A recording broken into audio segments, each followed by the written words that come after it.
በስመ ስላሴ በስመ አብ ወወልድ ወመንፈስ ቅዱስ አሃዱ አምላክ አሜን። ሰላም እግዚአብሔር አምላክ ምስ ኩላትኩም ይኹን። ስድራ እግዚአብሔር አምላክ ከመይ ውዒልኩም? ኣነ እግዚአብሔር ይመስገን። ክብሪ ይስፋሕ መድኃኔዓለም ኣቦይ ከምቲ ኣነ ጽቡቕ ዝወዓልኩ ድማ ጽቡቕ ውዕልኩም ክትኮኑ ናይ ኩሉ ግዜ ተስፋይን ትምኒተይኑ ኣሜን።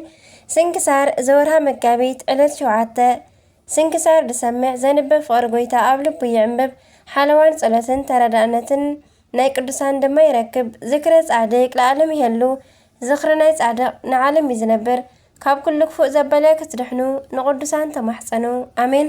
ኣናይ ጋእስቲ ዓለም ስላሴ ምሕረትን ቸርነትን ሓድነትን ሰለስትነትን ለውሃትን ምስ ኩላትና ይኹን ኣሜን። በስመ አብ ወወልድ ወመንፈስ ቅዱስ አሃዱ አምላክ አሜን። 7 መጋቢት ወላዲት አምላክ ቅድስት ድንግል ማርያም ኣዲ ልሳን አንደበት ኩነኒ።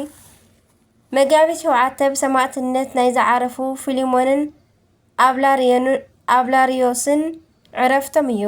ቅዱስ ቴዎዶጦስ እውን ብሰማዕትነት ዓረፈ። ጻድቅ ንጉስ ቴዎድሮስ ዕረፍቱ ምዃኑ ስንክሳር ብስም ይጠቕሶ እዩ። በረከቶም ይሕደረና ኣሜን። ሰማዕት ቅዱስ ቴዎዶጦስ እዚ ቅዱስ ካብ ገላትያ ዝተረኸበ ሰማዕት እዩ። ንሱ ድማ ሃይማኖት ተማሂሩ ዝዓበየ ፈሪሓ እግዚአብሔር ገንዘቡ ዝገበረ ብምግባር ዝተሃነፀ ቅኑዕ ክርስቲያን ነበረ። ጣዖት ኣምለኽቲ ድማ ናብ መኮንን ከይዶም ቅዱስ ቴዎዶጦስ ኣማኒ ክርስቲያን ከም ዝኾነ ብምንጋር ነገር ሰርሕሉ። መኮንን ድማ ኣሲሮም ከምፅዎ ኣዘዘ እሞ ቅዱስ ቴዎዶጦስ ግን ንሶም ከይሓዝዎ ባዕሉ ናብ መኮንን ብምኻድ ንዝረኸሱ ጣዖታቱ ረገመሉ። መኮንን ድማ መሳቐይ መሳርሒታት ኩሉ እንዳረኣዮ ከፈራርሖ ፈተነ እሞ ንጣዖታቱ ድማ ክሰግድ ኣገደዶ። ነገር ግን ቅዱስ ቴዎዶጦስ ስለ ድንቁርናኡ ነዚ መኮንን ረገሞ። መኮንን ድማ ተቆጢዑ ብጣዕሚ ከሳቀዮ ጀመረ። ናይ ውሽጢ ኣካሉ ክሳብ ዝረአ ድማ ሰቂሉ ጎኑ ሰንጠቆ። ናብ እስር ቤት ወሲዶም ከዓ ንጽባሒቱ ሰቂሎም ጎኑ ክሰንጥቅዎ ኣዘዘ። ሰማዕት ቅዱስ ቴዎዶጦስ ግን ነዚ ኩሉ መከራ ብጸጋ እንዳተቐበለ ናብ ናይ ጎይታና ይጸሊ ነበረ። ጎይታናን ኣምላኽናን ኢየሱስ ክርስቶስ ድማ ኣብ ኩሉ መከራኡ የጽንዖ ነበረ። ለቱ ስብሐት። መኮንን ድማ ኣብ መጨረሽታ ክሳዱ ክስይፍዎ ኣዘዘ። ቅዱስ ቴዎዶጦስ ግን ናይ ሰማዕትነት ፍጻሜኡ ስለ ዝፈለጠ ብጣዕሚ ደስ በሎ። ናብዚ ክብሪ ስለ ዘብቅዖ ድማ ንጎይታና ኣመስገኖ። ዝስይፎ ወተሃደር ድማ ንቅዱስ ቴዎዶጦስ ክስይፎ ከሎ ገጹ ብጨርቂ ንምሽፋን ጨርቂ ኣምፀአ። እዚ ሰማዕት ግን እዚ ጨርቂ ሞት ንዝፈርሑ እዩ።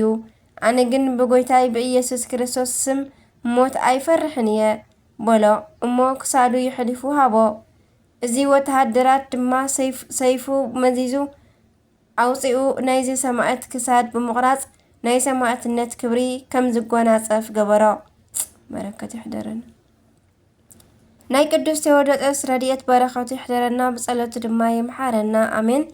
ከምኡውን ቅዱስ ቴዎድሮስ ንጉሰ ኢትዮጵያ ኣብ ናይ ሃገርና ታሪክ ብጣዕሚ ተፈተውቲ ካብ ዝነበሩ ነገስታት ጻድቅ ቴዎድሮስ ቀዳምነት ይወስድ።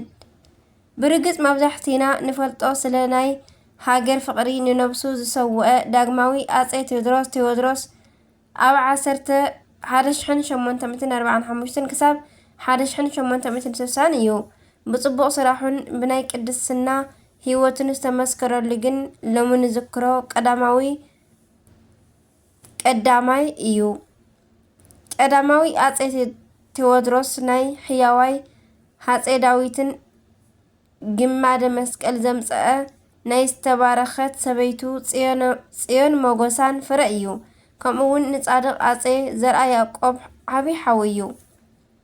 ኣብ ኢትዮጵያን 3 ዓመታት ካብ 1396 ክሳብ 1399 ጥራሕ ነጊሱ እንከሎ ከም ንጉስ ዘይኮነ ካብ ንግሆ ስጋብ መሸድኻ ንኸይብደል ፍርዲ ከየጉድል ይጽዕር ዝነበረ ጸሎትን ጾምን ዘዘውትር ጎኑ ተዓጢቑ ድኻታት ዘብልዕ ንኣብያተ ክርስቲያናት እውን ዝጭነቕ ሰናይ ሰብ ነበረ።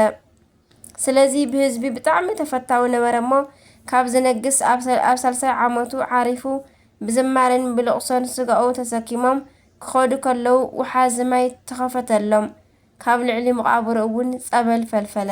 በረኸቱ ይሕደረና። ዘለዓለም ስላሴ ቅዱስ መራሕን ሰላማዊ ዘመንን ይዓድልና ኣሜን። መጋቢት 7 ዝኽበሩ ዓመታዊ ናይ ቅዱሳን በዓላት ጻድቅ ኢትዮጵያዊ ንጉሰ ኣፄ ቴዎድሮስ፣ ቅዱስ ቴዎዶጦስ ሰማዕት፣ ቅዱስ ፊሊሞን ሰማዕት፣ ቅዱስ አብላርዮስ ሰማዕት። ወርሓዊ በዓላት ድማ ስሉስ ቅዱስ አብ ወወልድ ወመንፈስ ቅዱስ፣ ኣባ ጊዮርጊስ ዘጋስጫ፣ ኣባ ሲኖዳ ናይ ባሕታዊ ሓለቓ፣ ኣባ ዳንኤል ዘገዳመ ሲሓት፣ ኣባ ባውላ ገዳማዊ፣ ቅዱስ አትናቴዎስ ሃዋርያዊ፣ ቅዱስ አግናጢዮስ ንኣንበሳ ዝተውሃበ ይብለና። በረከት ረድኤት ናይ ኩሎም ቅዱሳን ናይ ዕለት 7 ዝውዕሉ በረከቶም ይሕደረና ኣሜን። ከምኡውን ናይ ዕለት 8 መጋቢት ስንክሳር ንቕጽል። በስመ አብ ወወልድ ወመንፈስ ቅዱስ አሐዱ አምላክ አሜን። መጋቢት 8 ቅዱስ ማትያስ ሐዋርያ። ማትያስ ማለት ፀሓይ መተካእታ ጸጋ እግዚአብሔር ማለት እዩ። ነገዱ ካብ ዳን ሃገረ ስብከቱ ሃገረ በላዕተ ሰብ ወይ ከዓ እስኩቴስ ራሻ ይበሃሉ። ዕረፍቱ 8 መጋቢት ቁጽሩ ካብ 70 ይቕረታ ቁጽሩ ካብ 12 ሐዋርያት እዩ። ቅዱሳን ሐዋርያት ካብ ደብረ ዘይት ድሕሪ ምእካቦም ካልኣይ ኣብ ጌተ ሰማኒ ተኣኪቦም ዕንፀይቲ ውድቕ ምስ ገበሩ ንማትያስ ሃገረ በላዕተ ሰብ በጽሓቶ። ነታ ዕድሉ ዝሃበቶ ድማ ክበልዑን እዮም ከይበለ በታ ጎይታ ናብ ማእከል ተኻሉ እልእኸኩም ኣለኹ ዝበላ ቓል ብምዝካር ተጸናኒዑ ናብታ ሃገር ከደም። ማትያስ ሐዋርያ ናብታ መጀመርያ ዝኣተዋ ዓዲ ንግዚኡ ስብከቱ ስለ ዝጀመረ ንጊዜያዊ ስራይ ክልተ ኣዒንቱ ኣዒሮም ናብ ቤት ማእሰርቲ ኣተዎ። ማትያስ ድማ ኣዒንቱ ክጥዕያሉ ናብቲ ዝለኣኾ እግዚኣብሔር ጸሎት ገበረ እሞ ክልቲአን ኣዒንቱ ከም ቀደመን ጥዕየን ረኣያ። ጎይታ ኸዓ ተገሊጹ በዚ ወሪድካ ዘሎ ማእሰርቲ ጽናዕ ካብ ኩሉ ድማ ከድሕነካ እየ ኢሉ ንኸውፅኦ ንእንድርያስ ሐዋርያ ሰረደሉ። ሰኔ 29 ሓምለ ሰኔ 21 ጥቅምቲ ከምኡውን እንድርያስ ክሰደሉ ከሎ ብጣዕሚ ብዛዕባ ረሓቂ መንገዲ ከይትጭነቕ ናብኡ እትኸይድ መርከብ ክትረክብ ኢኻ ንማትያስ ሓሪዶም ንኸይበልዕዎ ኣሲሮምዎ ስለ ዘለዉ ንኽሕረድ ድማ 3 መዓልቲ ጥራይ ተሪፈንኦ ስለ ዘለዋ ሕጂ ኪድ በሎ። እንድርያስ ድማ ብግስ ምስ በለ ሓለቓ መርከብ ረኺቡ እዛ መርከብኩም ናበይ እያ እትኸይድ ኢሉ ተወከሶ እሞ ንሱ ድማ ናብ ሃገረ በላዕተ ሰብ በሎ። እንድርያስ ድማ ሰብ ካብኣ ይሃድም ንስኻትኩም ከዓ ናብኣ ትኸዱ እንተኾነ ግዳ ገንዘብ ዋጋ መስረሪ ወይ ከዓ ናብታ ጃልባ መእተዊ የብልናን እምበር ምሳኹም ግዳ ናብዛ መርከብኩም ተማልኡና ኢሉ ነቲ ሓለቓ መርከብ ሓላፊ ለመኖ። እቲ ሓለቓ መርከብ ዝመስል ዝነበረ ግን ጎይታናን ኣምላኽናን ኢየሱስ ክርስቶስ እዩ። ብድሕሪ ብዙሕ ምጥይያቕ እውን ወረ ካብቶም ገንዘብ ዝኸፍሉስ ንስኻትኩም እኳ ትሐሽና በሎ። ቅጽል ኣቢሉ ከዓ በሉ ከይተበገስና ከሎና እንጌራ ተመገቡ ኢሉ ነቶም መራሕቲ መርከብ መሲሎም ዝሰርሑ ዝነበሩ 2 መላእኽቲ መኣዲ ክቕርበሎም ኣዘዞም እሞ ከም ትእዛዙ መኣዲ ኣቕሪቦም መገብዎም። በረከቶም ሕደረና። እቲ መራሒ መርከብ ጎይታ እቶም 2 ዝነበሩ ከዓ መላእኽቲ ማለት እዩ። መንገዶም እናኸዱ ከለዉ ድማ ሐዋርያት ምዃኖም ገለጽሉ። ምስ እንድርያስ ድማ 2 ንኡሳን ኣርድእቲ ነበሩ። ንጎይታ ከይፈለጥዎ ናብ ወደብ እቲ ባሕሪ በጽሕሞ። እንድርያስ ሐዋርያ ግን እቲ ሓለቓ መርከብ ኮይኑ ክርእዮን ክዛረቦን ዝነበረ ሽዑ ፈለጦ ኣለለዮ። ከምዚ ከዓ በለ ኮንኩ ንቡረ ምስለ እግዚእየ ዛቲ ዕለት ቡሩክቲ ለዓለየ ኢሉ ኣመስገነ። እንድርያስ ድማ ነቶም ኣርድእቲ እዚ ኩሉ ጽቡቕ ገይሩልና ኢልና እነመስግኖን ክዛረበናን ዝወዓለስ እምበር ጎይታ እዩ ኢሉ ገለጸሎም እሞ ንሳቶም ድማ ብግዲኦም እቲ ንስኻ ጸሎት እናገበረካ ከለኻ ንሕና ድማ ደቂስና ከለና ጸዓዱ ኣሞራታት መላእኽቲ ኣብ ልዕልና እናዘሩ ናብ ገነት ኣእትዮምና ጎይታ ኢየሱስ ክርስቶስ ከዓ ኣብ መንበር ተቐሚጡ መላእኽቲ ከቢቦምዎ ንኣኻትኩም ን12 ሐዋርያት ከዓ 12 መላእኽቲ ከቢቦምኩም ርኢና ኢሎም ነገርዎ። በዚ ነገር እዚ ድማ እንድርያስ ብዙሕ ተሓጎሰ። ምስ ክልተ ኣርድእቲ ኮይኑ ከዓ ናብቲ ማትያስ ተኣሲሩሉ ዝነበረ ቤት ማእሰርቲ ከድሞ እቲ ቤት ማእሰርቲ ብክንደይ ጽኑዕ መፍትሕ ተዓጽዩ ዝነበረ ድፍእ እንተበልዎ ተኸፈተሎም። ምስ ማትያስ ተረኺቦም ድማ ተዘራረቡ እሞ ሐዋርያ ማትያስ ድማ ነቲ ቤቱ ካብ ቤት ማእሰርቲ ምውፃእ ትሑዝ ገይሩ በሉ ነዞም በብሓደ ክብልዑ ተባሂሎም ተኣሲሮም ዘለዉ 123 ሰባት ንኽወፁ ጸሎት ግበረሎም ኢልዎም ጸልዮም ኣውፅእዎም። ነቶም ክልተ ኣርድእተ እንድርያስ ሮፎስን እስክንድሮስን ከዓ ደመና መጺኣ ጴጥሮስ ናብ ዘለዎ ቦታ ኣብጽሓቶም። እንድርያስን ማትያስን ድማ ወታደራት መጺኦም ሓለዋት ቤት ማእሰርቲ ክሳብ ዝፈልጡ ካብ መሬት ልዕል ኢሎም ተፈልዮም ናብ ጠፈር ኮይኖም ተጸበይዎም። ነቶም ክሕረዱ ዝተመደቡ ዝወስዱ ልኡኻት ወታደራት ምስ መጹ እቲ ቤት ማእሰርቲ ተኸፊቱ ጋሕ ኢሉ እቶም ሓለውቲ 7 ወታደራት ድማ ዛሕዛሕ ኢሎም መይቶም ምስ ጸንሕዎም ንድሕሪት ተመሊሶም ናይቲ ቤት ማእሰርቲ ምኽፋቱን ናይቶም ሓለውቲ ሞትን መኳንንቶምን ኣረድእዎም። እቶም 123 ንኽበልዑ ናብ ቤት ማእሰርቲ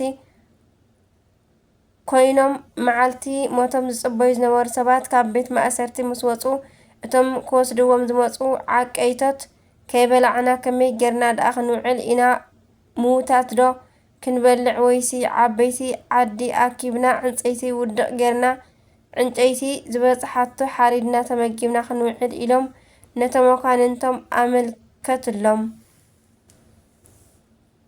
ንግዚኡ ምዉታት ክበልዑ ምስ ተሰማምዑ ግን መምተሪ ካራታቶም ሒዞም ተቐራረቡ።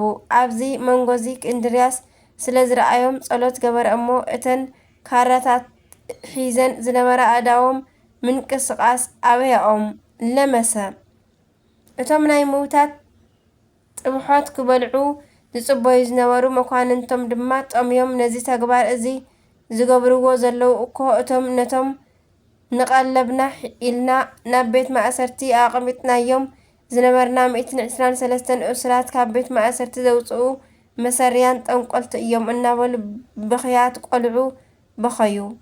ኣዝዩ ጥሜት ምስ ጸንሖም ድማ ካብ ኩልና ብጥሜት እንመውትሲ ናይዚ ዓዲ ዓበይቲ ኣኪብና ዕንጨይቲ ውድቕ ንግበረሎም እሞ ዕንጨይቶም ዝበጽሓቶ በብሓደ እናውፃእና ክንበልዖም ኢሎም ዕንጨይቲ ኣዋዲቖም ን7 ሰባት በጽሓቶም።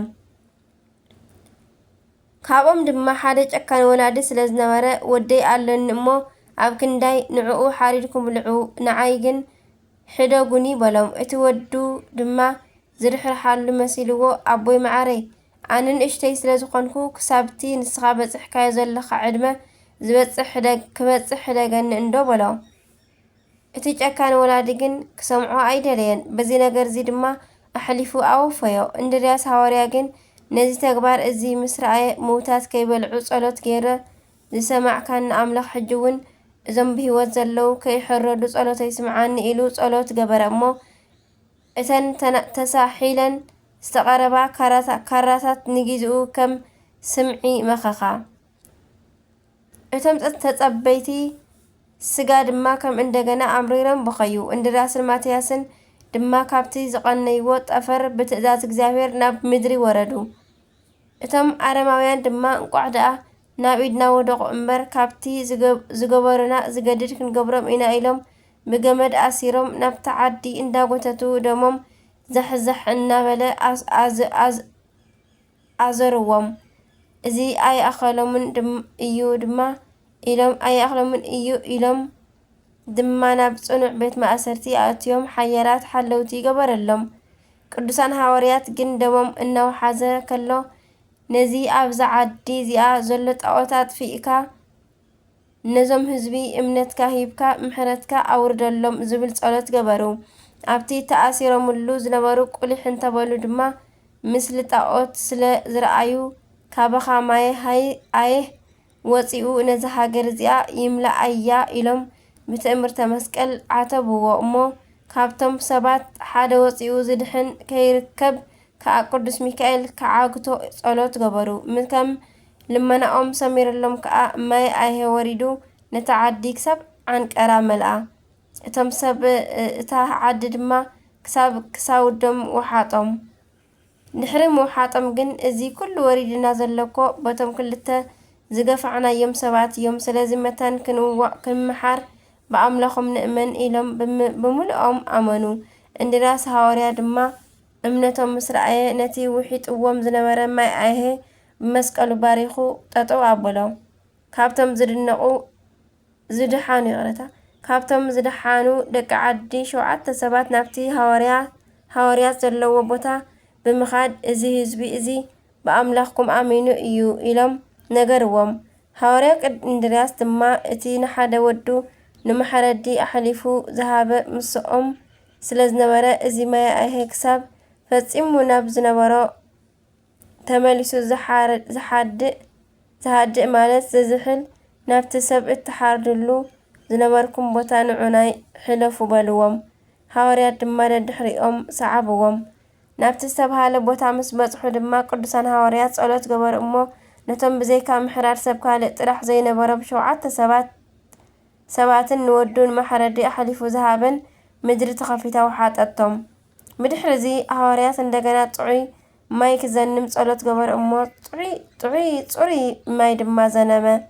እቶም ብማይ ኣይሄ ዝሞቱ ኩሎም ድማ ተንስኡ። በዚ ነገር እዚ ሐዋርያት ኣብ ልዕሊ ከይኣመኑ ዝጸንሑ ዘርእይዎ ዝነበሩ መንክራት ናብ እምነት ክርስቶስ መቀራረቢ ደኣ እምበር ናይ ጭከና ከም ዘይኮነ እዚ ከረድአና ይኽእል። በዚ ዝተገልጸ ተኣምራት ድማ እቶም ብህይወቶም ዝጸንሑን ካብ ሞት ዝተንስኡን ብሓደ ኮይኖም ናብታ ደም እንድርያስን ሐዋርያትን ዝፈሰሰላ ዓንዲ ቤተ ክርስቲያን ሃነጹላ። ነቶም ደቂ ዓዲ ኩሎም ድማ ኣጠሚቖም ስግኡን ደሙን ሂቦም ሕሙማቶም ፈዊሶም ብእምነቶም ክጸንዑ ንደቂ ደቆም ቃል ወንጌል ክነግሩ መኸርዎም። ነታ ምብላዕ ሰብ ዝነበረትኩም ልማድ ገዲፍኩም ድማ ሰብ ዝበልዕ ጥራይ ክትበልዑ ሓደራ ንብለኩም ኣለና በልዎም። ቅዱሳን ሐዋርያት ካብቲ ዓዲ ክወፁ ከለዉ እቶም ሰብ እታ ዓዲ ሓደስቲ ኣመንቲ ስለ ዝኾና እግሪ ከተትኩልና ምሳና እንተትቕንዩልና ዝሓሸ ነይሩ ኢሎም ለመንዎም። ነዚ ልመና ሓደስቲ ኣመንቲ ድማ ጎይታ ልመናኦም ክፍጸመሎም ቅዱሳን ሐዋርያት ሓደ ሰሙን ምስኦም ክቕንዩ ነቶም 8 ሰባት ምድሪ ኣፋ ከፊታ ዝወሓጠቶም ድማ ምሕረት ክገብረሎም ጸዊዑ ነገሮም። ቅዱሳን ሐዋርያት ድማ ኣብ ልቦም ስለ ዝጸንሐ ቀልጢፎም ገበሩ እሞት ኣተንስእዎም። እቶም ዝተንስኡ ድማ ናብ እምነት ብጻቶም ስዒቦም ቃል ወንጌል ተቐበሉ። ኣእማደ ቤተ ክርስቲያናት ሐዋርያት ኣስተምሂሮም ምስ ኣተኻኸሉ ነቶም ኩሎም ኣመንቲ ብሰላም ተፋነዎም እሞ ስራሕ ስብከት ወንጌል ንምቕጻል ድማ ናብ ዘይበጽሕዎ ክበጽሑ ካብቲ ዓዲ ወፂኦም ከዱ። ምስክርነት ዕረፍቱ ማትያስ ሐዋርያ ናይ ይሁዳ መተካእታ ኮይኑ ምስ 12 ሐዋርያት ስለ ዝተቖጽረ ዕንጨይቲ ንሃገረ በላእተ ሰብ ስለ ዝበጽሓቶ ምስ ሐዋርያ እንድርያስ ብሕብረት ስብከተ ወንጌሉ ኣብ ዝብጻሕ ምስ ኣብጽሐ ኣብ እዋን ዕረፍቱ ንደማስቆ ሶርያ ከደ። ኣብ መጀመርታ ስብከቱ ነቶም ሰብ እቲ ዓዲ ከስተምህሮም እንከሎ ንምንታይ እግዚኣብሔር ዝኣክል ፈጣሪ ገዲፍኩም ንፍጡር እምኒ እተምልኹ ሕጂ እውን ዘረባይ ሰሚዕኩም ናብ ሰማይን ምድርን ኩሉ ፍጥረትን ዝፈጠረ ኢየሱስ ክርስቶስ ምእማን እዩ ዝጠቕመኩም ኢሉ ሰበኸሎም። እቶም ብጎኒ ኮይኖም ጽን ዝብሉ ዝነበሩ ደቂ ዓዲ ድማ እዚኦም ዳ ካብቶም 12 ሰባት ንዓለም ክህውኽዋ ዝተለኣኹ ሰበይቲ ካብ ሰብኣያ ዝፈላለዩ ጽሉላት መሰረያን እንድዮም ንሓዞም ኢሎም ተቐዳዲሞም ንማትያስ ሒዞም ኣጽኒዖም ኣሰርዎ። ብድሕሪ እዚ ድማ ምእሳር ጥራይ ኣይኣኸሎን እዩ ኢሎም ኣብ ሓደ ሓዲግ ዓራት ሓፂን ኣቐሚጦም ብትሕቲኡ ሓዊ ኣንዲዶም ገዲፎምዎ ኸዱ። እንተኾነ ኣብ ሳልስቱ መጺኦም ሕጅስ ሓሪሩ ሓመድ ሓሙኽሽቲ ኮይኑ ክጸንሐና እዩ ኢሎም መጺኦም እንተረኣይዎ ስጉኡ ሲትረፍ ክዳኑ እኳ ከይተተንከዩ ቁልሕልሕ ክብል ረኸብዎ። ካብኣታቶም ነዚ ተኣምር እዚ ምስ ረኣዩ ኣመኑ።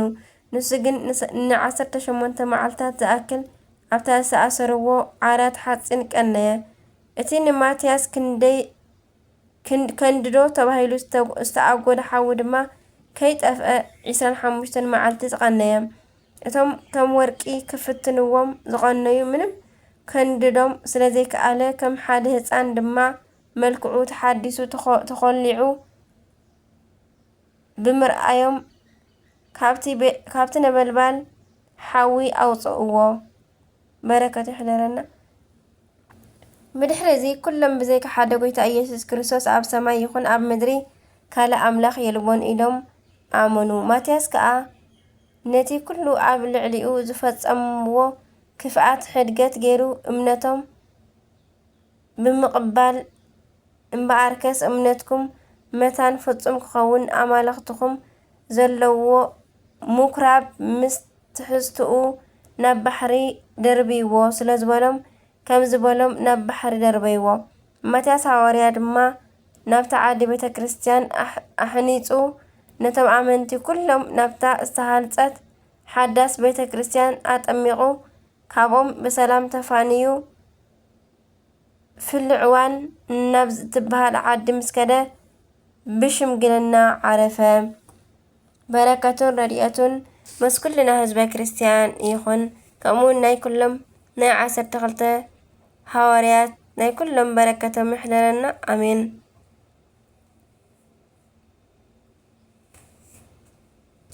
ከምኡውን ናይ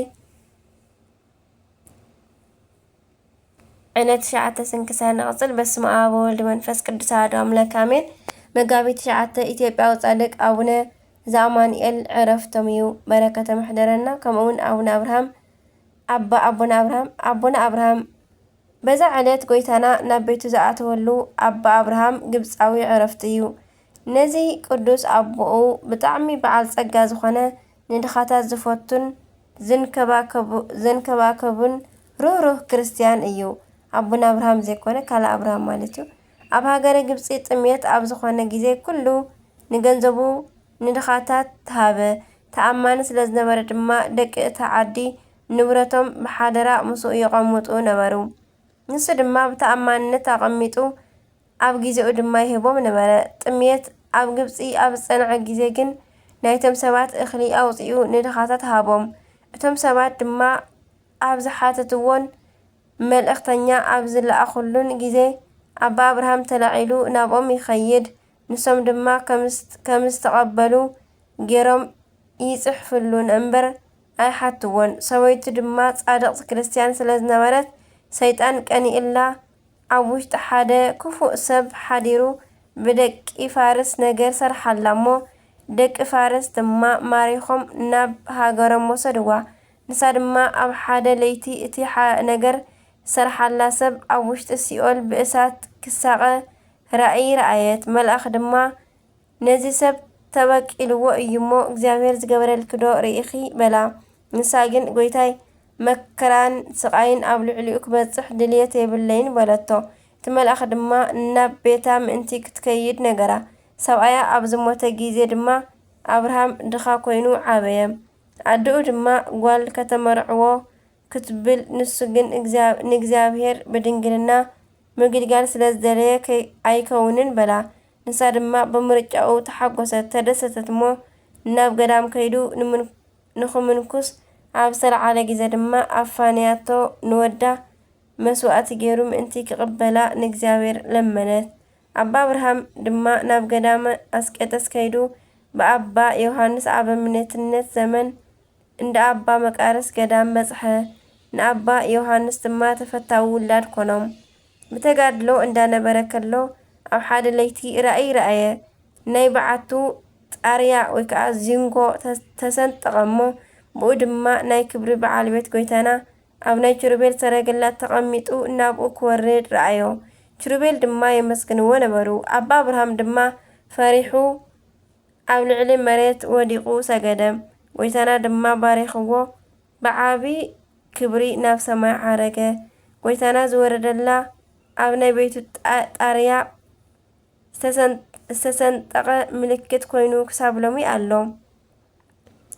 ንሳ ድማ ካብ ናይ መንፈሳዊ ኣቦኡ ኣበምኔት ዮሃንስ መንበሪ ቀረባ እያ። ስማ ድማ በግቢግ ትበሃል። ናይ እግዚአብሔር መልአኽ ድማ ንኣባ አብርሃም ኩሉ ግዜ ይበጽሖ ነበረ። ብዙሕ ምስጢራት ድማ ይገልጸሉ ነበረ። ድሕሪኡ ኣባ አብርሃም ናብ ደብረ ሃረዮን ከደ።